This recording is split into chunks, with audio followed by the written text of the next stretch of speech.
உலக மகளிர் தினத்தை முன்னிட்டு லட்சிய ஜனநாயக கட்சியின் தலைவர் ஜோஸ் சார்லஸ் மார்டின் அவர்களின் அறிவுறுத்தலின்படி புதுச்சேரி மாநிலம் காரைக்காலில் லட்சிய ஜனநாயக கட்சியின் சார்பில் வடக்கு தொகுதிக்கு உட்பட்ட நேரு நகர் ஹவுசிங் போர்டு பகுதியைச் சேர்ந்த 150க்கும் மேற்பட்ட மகளிருக்கு புடவை, காலண்டர் மற்றும் பரிசுப் பொருட்களை கட்சியின் மாநில செயலாளர் வழக்கறிஞர் முருகானந்தம் வழங்கினார்.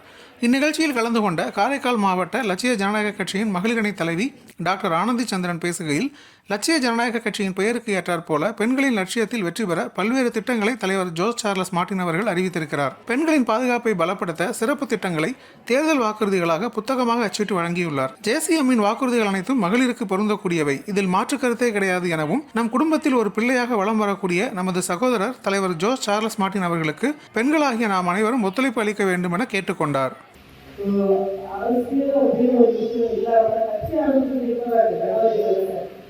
அதெல்லாம் முன்னாடி